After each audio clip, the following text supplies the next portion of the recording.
Welcome to Lantern Light. There is nothing you need to remember and nothing you need to keep track of. You may drift in and out of the words. The story will remain quiet beside you. You are walking slowly along a narrow path of raised earth, moving through the lowland fen as the last of the daylight begins to fade. The ground beneath your feet is firm enough to hold you, but only just. On either side, the land falls away into soft darkness, into wet peat and shallow water that stretches in every direction, broken only by low beds of reed. The sky above is a pale, exhausted gray blue. No sun visible, only a faint wash of diminishing light still clinging to the horizon far to the west. Welcome to sleep through history. There is no pressure here and nothing you need to keep track of. You can let the words wash over you, following them when you wish, drifting when you need to. Everything is exactly as it should be. The air is cold and damp, settling against your face and hands with a gentle, persistent weight. You can smell wet peat and reed on the stillness, not unpleasant, simply the smell of this place, as natural and familiar as the sound of your own footsteps. Each step makes a soft, muted press into the earth beneath you, a quiet rhythm that carries you forward without effort or hurry. Ahead, just visible now in the fading light, a single timber building stands on ground that rises slightly above the marsh. Its doorway casts a narrow bar of amber light across the wet grass, the only warm color in all this gray and green and fading blue. The building is small, low to the ground, its walls made of split oak timbers, darkened by years of weather. Between the timbers, you can see faint lines of golden light leaking through the gaps, soft and steady. The roof is heavy thatch, thick and dark with moisture, pressed low against the eaves. Smoke rises from an opening at its center, barely visible against the overcast sky, dissolving upward into nothing as it climbs. The water beyond the building lies dark and still, holding faint reflections of the sky, a mirror for the last pale light. This is the fenland of East Anglia in the early centuries of the medieval period.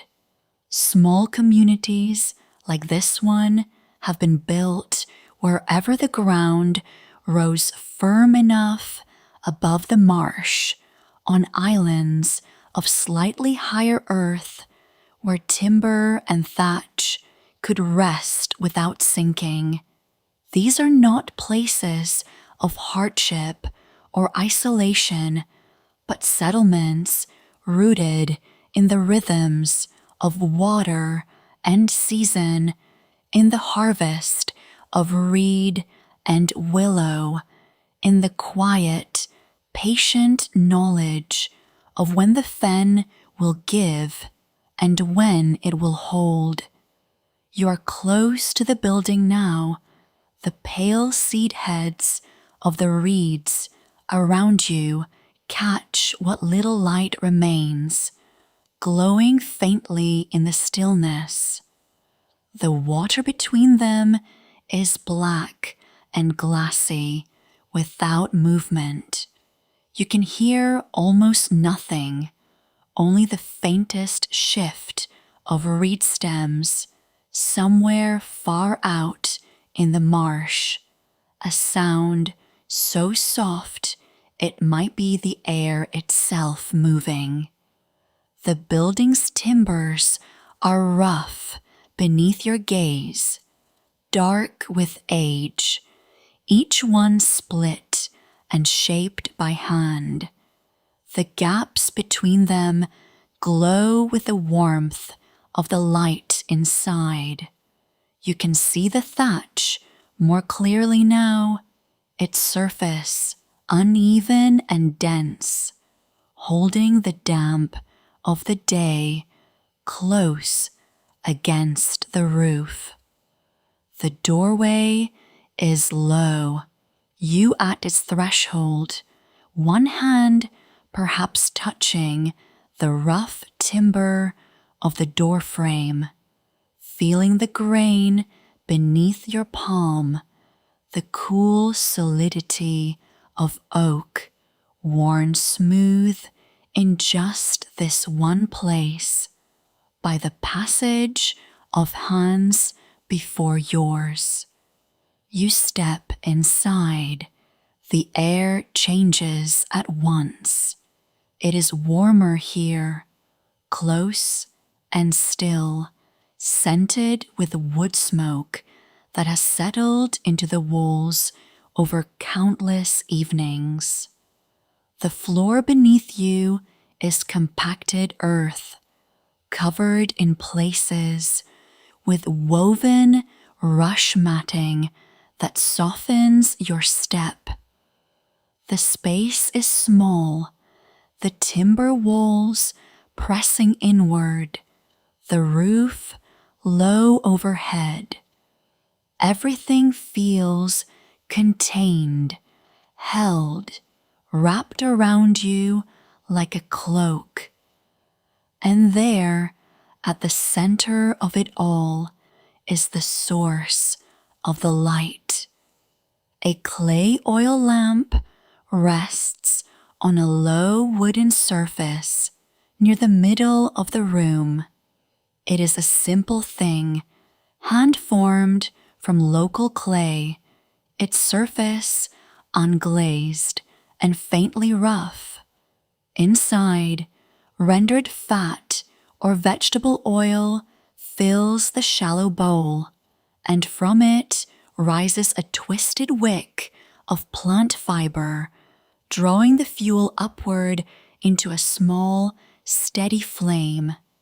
The flame is no larger than your thumb, but it is enough. It burns without flicker, contained and patient, casting soft, amber light across the timbers, the matting, the few objects resting near the walls. In settlements across this region, lamps like this were the quiet heart of every evening, their small flames burning from dusk through the long night, sufficient and sure. You move closer to the lamp, feeling the warmth gather near your hands and face. Your clothing, damp from the walk through the cold air, begins to release its chill. The linen against your skin warms slowly, gently, without urgency. You can hear the faint settle of timber around you. The building breathing in its own slow way, adjusting to the evening cold. Beyond the walls, beyond the narrow bar of light still falling across the threshold, the fen stretches away into darkness. The reeds stand silent. The water lies still. The water outside has gone very quiet. You step inside and the air changes immediately. It is warmer here, stiller, carrying the accumulated heat of the day's fire and the quiet presence of the lamp. The ceiling is low, resting close above you, and the space itself is modest. A single room with a packed earth floor covered in rush matting, timber walls darkened by years of smoke, and a central hearth now reduced to embers. The warmth touches your face first, then your hands, and you feel the cold you carried in with you beginning to soften at the edges. The clay lamp sits on a low shelf near the wall, a ledge of timber worn smooth by use. Its flame is still, undisturbed, barely moving. There is almost no air movement inside to trouble it. The light it casts is amber and soft, reaching perhaps a body's length in every direction before fading into warm shadow.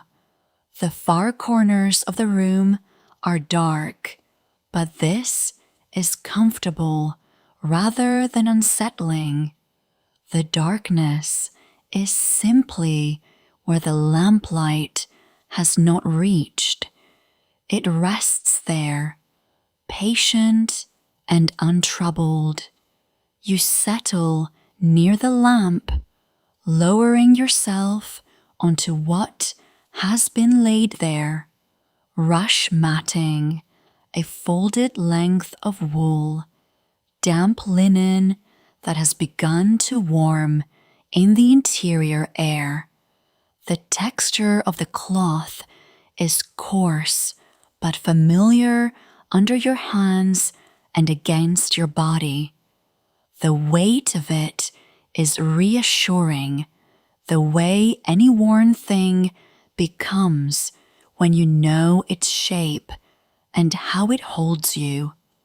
You adjust your position, finding the place where the matting is firmest beneath you, where the wool folds just so. The lamp is close enough that you can see its flame without effort, a small, steady presence at the edge of your vision. The water outside has gone very quiet. You rest here, and your breathing begins to settle into the rhythm of the room. The timber walls hold out the cold. You can feel them doing this, enclosing the warmth, keeping the damp night air at bay. Occasionally, there is a faint creak of wood, the building settling as old timber does in the night. It is not alarming. It is the sound of a structure holding its own weight, adjusting to the cooling air, the small shifts that happen when no one is moving and everything is still. You listen, and the creak comes again, soft and low, somewhere in the wall behind you or above your head. It passes.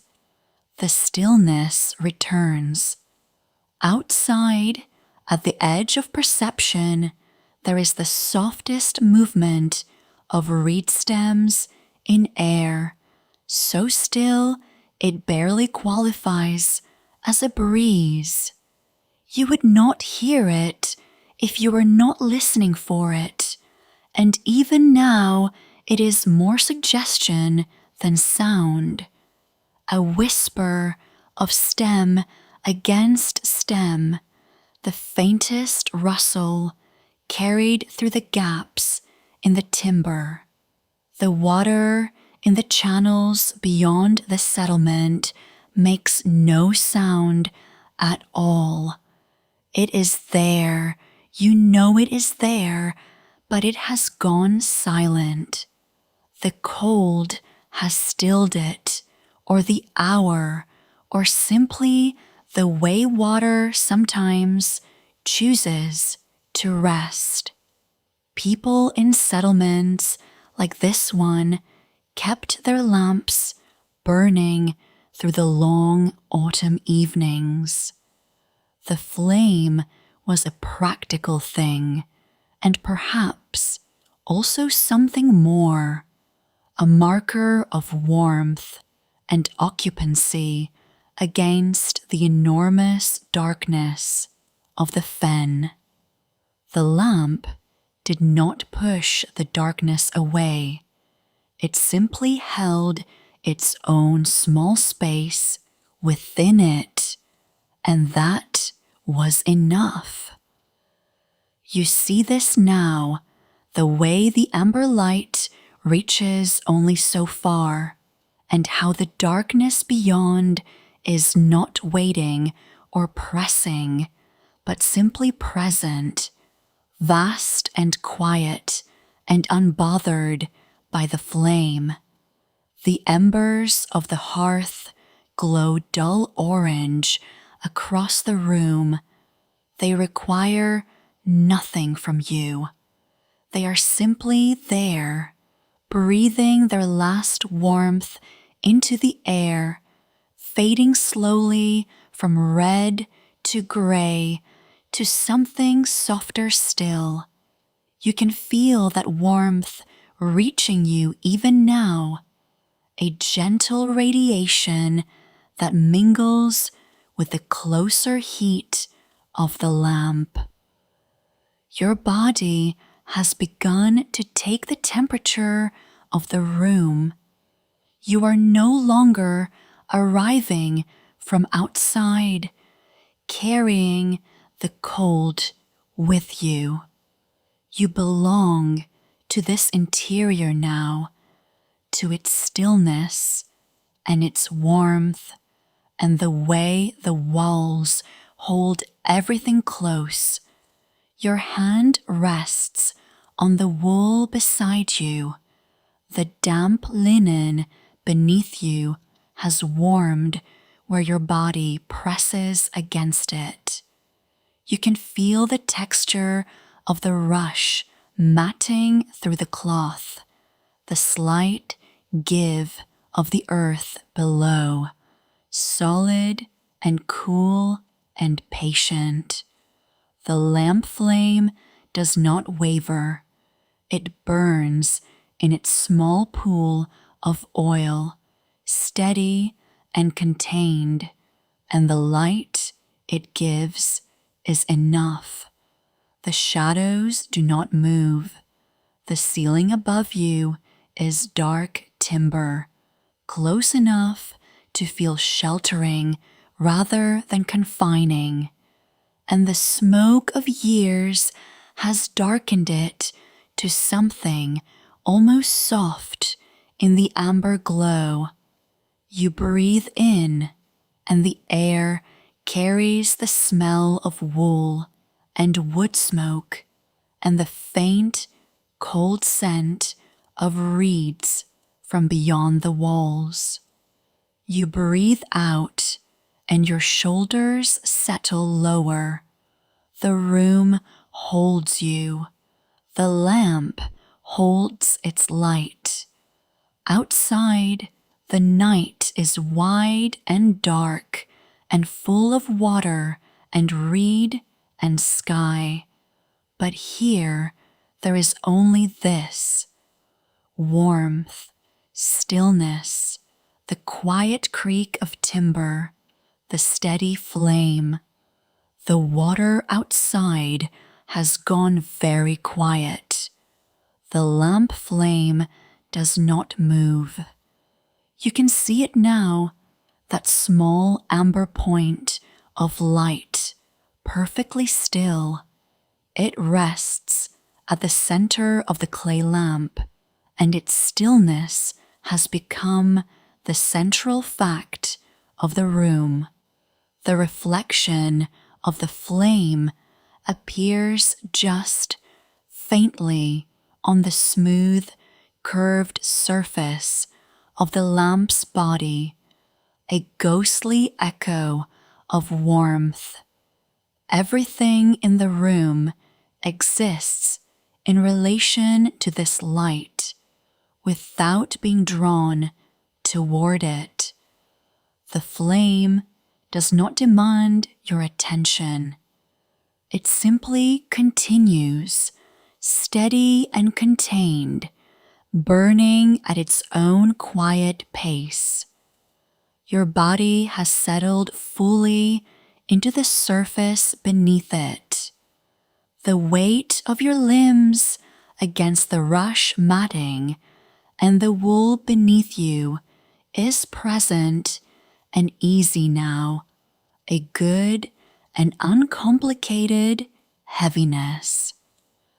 There is no tension left in your shoulders, no holding in your back. The linen against your skin has lost its dampness entirely and is simply warm now, soft and unremarkable in the way that comfort becomes when it is complete.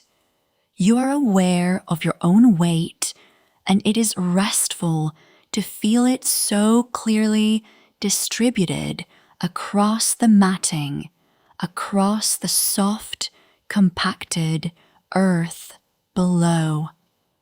Outside, the fen is in its full autumn darkness. The pale wash of sky that remained at the horizon when you first arrived has gone. The water in the reed channels reflects nothing now, or perhaps it reflects the low cloud above. But the cloud and the water are indistinguishable from one another. Both are dark, both are still. The boundary between water and sky is not visible from here, and this is restful rather than disorienting. There is no need to know where one ends and the other begins. The darkness is whole and unbroken.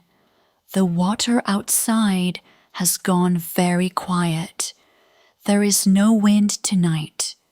The reed stems that edge the raised ground where this timber room stands are still. The water between them is still. The only motion in the world from this position inside the warm timber walls is the barely perceptible draw of the lamp flame, the way its edges tremble with the softest possible movement. Its brightness remains constant. Its warmth remains constant.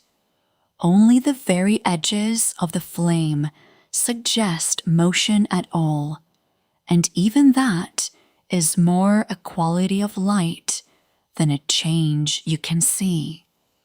The fens in autumn would have been quieter than at any other season. The summer populations of waterfowl have largely gone. The reed harvest is complete, or nearly so. The long work of the year is drawing toward its rest. The embers in the shallow fire pit have darkened further. They are no longer orange, but a deep and irregular red, small and low. They add almost nothing to the light in the room now. The lamp holds that alone. The clay body of the lamp absorbs the warmth and releases it slowly, and the flame continues its work without effort, without sound. You can rest your gaze on it or let your eyes close. Either way, the light remains. Either way, the warmth remains. Your breath has slowed. The air in the room is warm and close, and your body has found its own rhythm in it. Slower now, even. You do not need to guide it or think about it. The rhythm is there, quiet and reliable, like the flame that does not move. Your chest rises and falls with less effort than before, and the warmth of the linen across your body rises and falls with you. Beyond the timber walls, the fen holds its stillness. The water lies flat in the channels, dark and smooth. The reed stems stand without bending. There is no movement of air across the marshland, no shift in the temperature, no sound but the enormous quiet that autumn brings to low and waterlogged ground. The cold is outside. The damp is outside. Here, inside the timber room, the warmth has thickened and softened, and you are held within it. The embers glow faintly, deep red and small. They will darken further still, and eventually they will go cold. But that is a long way off yet. For now, they rest in their shallow bed of ash, giving their last increments of warmth to the room. The lamp flame does not falter. It draws its fuel from the small reservoir of oil in the clay body, and it will burn for hours, yet without tending. You do not need to do anything. You do not need to tend the flame or adjust your position or think about the darkness outside. The water outside has gone very quiet. Your limbs are heavy and warm. The wool beneath you has taken the shape of your body, and the matting beneath the wool has softened where your weight rests upon it. The timber floor beneath all of it is solid and cool, but you do not feel that coolness now. You feel only the warmth of the wool and the linen, the warmth that your own body has made and kept. The room is small, and the light is low, and the darkness beyond the walls is vast, but the vastness does not press in. It simply continues, patient and still while you rest here in the amber glow of the lamp. The flame does not move. Its reflection on the clay surface is constant. The red embers darken by degrees so slow you cannot measure them. Your breath rises and falls, and the rhythm is easy and unforced. Outside, the fen lies in its autumn quiet, the water dark and flat, the reeds unmoving, the sky and the marsh blending into a single, seamless dark. There is nothing to distinguish. There is nothing to solve. There is only this small room, this steady light, this warmth, this weight, this breath. You are here, and the lamp is burning, and the water outside is quiet. You are here in the room as you have been.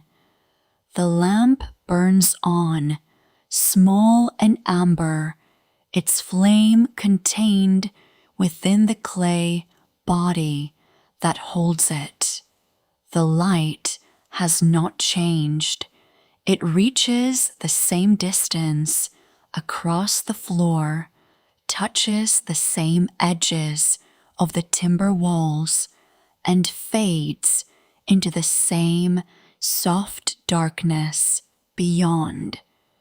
The flame moves only the smallest amount, barely perceptible, a gentle motion that asks nothing of you.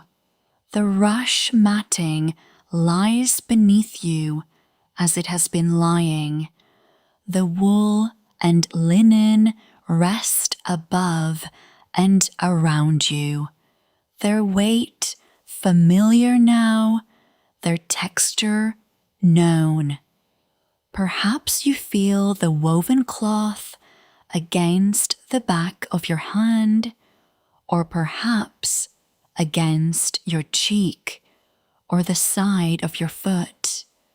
Whichever part of your body happens to be most present to your awareness, the cloth is there, soft and still, asking nothing. The smell of the room continues. Wood smoke, settled into the timber over many seasons, remains in the grain of the walls. Beneath it, faint and softening, the trace of wet reed carried in earlier on clothing, slowly warming into the smell of the space itself. These scents do not change. They simply are, as they have been, as they will remain. The timber walls hold the stillness inside, as they have been holding it. Outside, beyond the wood, the fen continues in its darkness. The water lies unmoving. The reed beds rest in the cold air. The cloud sits low and even over everything, neither lifting nor descending. You do not need to attend to any of this. It is simply happening as it has been happening, as it will continue to happen without effort or thought. The water outside has gone very quiet. The embers have darkened further. There is only a dull warmth now, an afterglow of what was once flame, barely visible in the corner where they rest. The lamp remains, one source of light in the room, small and entirely sufficient. Its clay body is smooth, slightly warm to the touch if a hand were near it, though there is no need to reach.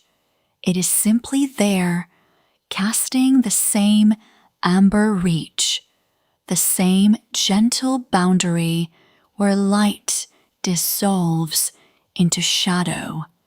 Your body is heavy, not uncomfortably so, simply present in itself, resting on the surface beneath it. The weight of your body is a reminder, gentle and constant, that there is nothing to do. There is nowhere to go. Only this room, only this warmth, only this quiet continuation of the evening into the night. The rush matting holds you as it has been holding you. The wool and linen rest upon you as they have been resting. The textures are known now, the rough weave of the cloth, the slight give of the matting beneath, the way the linen has warmed where it touches your skin. These are not new sensations. They are the same sensations returned to, softened by familiarity, asking nothing of your attention beyond the simple fact of their presence. The lamp flame remains small, amber contained. It does not brighten, it does not dim, it simply continues, steady within its clay vessel, offering the same soft light it has been offering. The walls receive this light as they have been receiving it, the rough timber surfaces touched by amber, held by shadow.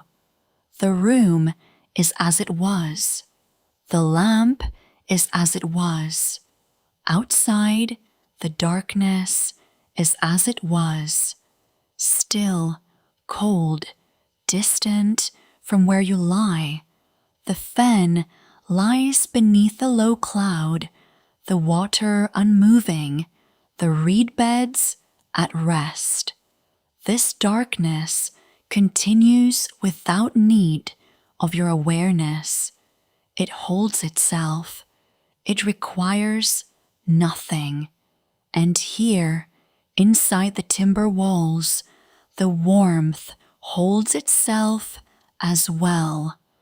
The stillness inside and the stillness outside meet at the edges of the wood, and neither presses upon the other. The smell of wood smoke remains in the walls. The faint trace of wet reed remains beneath it, softer now, warmer, blending into the air of the room. These scents do not announce themselves. They simply continue, part of the stillness, part of the warmth, part of the quiet that has settled over everything. The weight of your body is a gentle weight. Your hand rests where it has been resting. Your head lies where it has been lying. The cloth touches your skin as it has been touching it. There is no change needed, no adjustment required. Only this continuation, only this rest. The embers glow faintly, if they glow at all. The warmth they offer is dull, soft, an echo of heat rather than heat itself. The lamp remains the light in the room, small, amber, sufficient.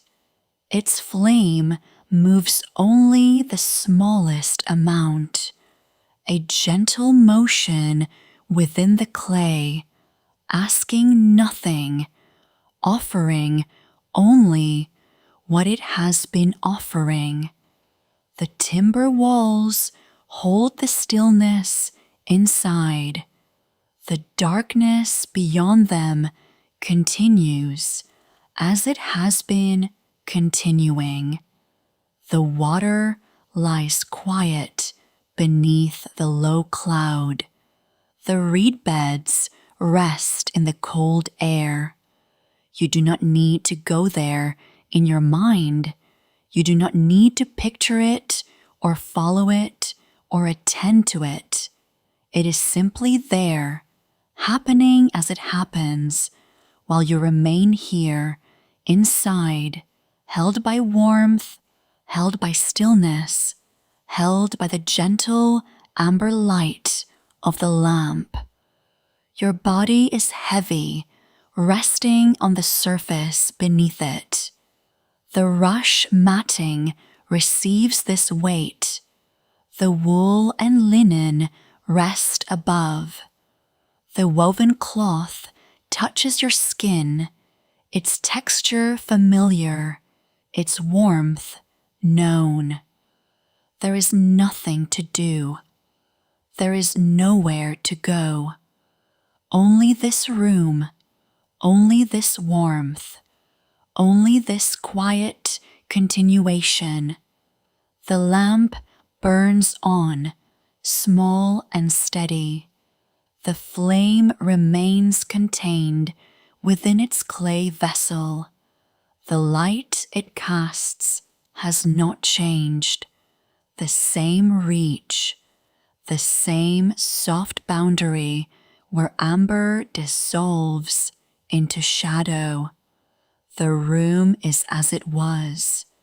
The walls are as they were. The darkness beyond the timber is as it was. Still, cold, distant from where you lie, and the water outside has gone very quiet. You are here now, and the lamp is still burning. The flame stands upright in its shallow well of oil, small and amber, unwavering. The light it gives is warm against the timber walls, the same soft glow that has been here all along, pooling in the hollows of the wood, resting in the corners where the shadows gather. Nothing has changed. The room holds its warmth, and the warmth holds you, and the lamp continues as it has continued, steady and contained, asking nothing. Your body rests against the surface beneath you. The weight of you is easy there, settled into the cloth and the rushes below. You feel the texture of the linen where it touches your shoulder, your hip, the side of your face. It is damp no longer. The warmth of your skin has spread into it, and now the cloth holds that warmth between itself and you, a gentle closeness that needs no tending. Your breath moves in you, slow and even. You do not guide it, you only notice it, the quiet rise and fall, the way the air enters and leaves without effort. And then you do not even notice. It simply continues, part of the room, part of the stillness, as present and as easy as the lamplight on the walls. The water outside has gone very quiet. The flame does not flicker. The amber light does not change. The shadows in the corners remain where they are, soft and unmoving. The air around you is close and still, warm enough, even enough, and there is nothing in it that requires your attention. The timber walls stand as they have stood. The night presses gently against them from outside, but here, inside, the warmth remains. You feel the weight of your hand where it rests. You feel the cloth beneath your cheek.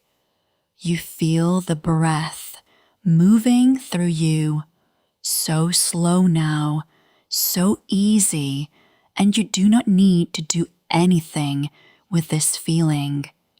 It is simply there, like the lamplight, like the warmth, like the room itself.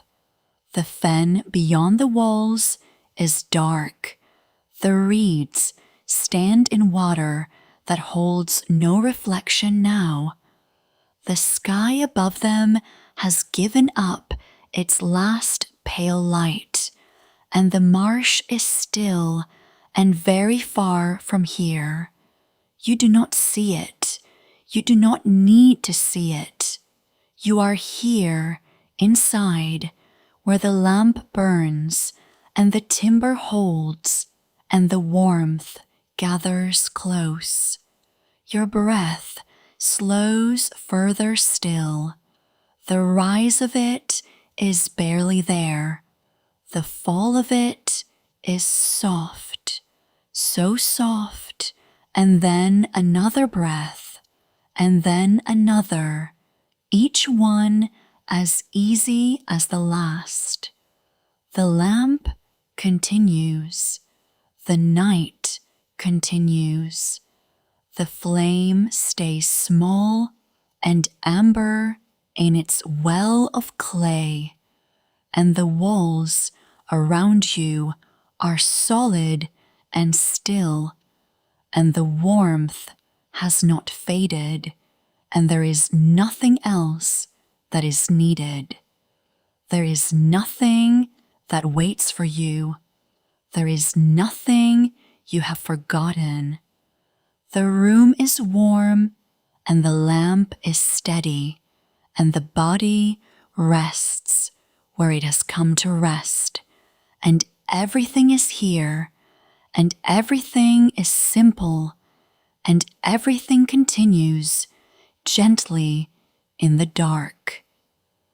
Your eyes are closed, or nearly closed, and the light through your lashes is only a soft amber glow, familiar and unchanging. The weight of you sinks a little deeper into the surface beneath. The breath moves through you without sound. The room holds you as it has held you, and the night holds the room, and the water beyond the walls is still, so still, and there is nothing now but warmth and weight and breath and the lamp burning low and the dark all around and the quiet that has settled over everything like cloth, like warmth, like rest itself. The flame continues. The breath continues. And you rest here, easy and still, and there is nothing more.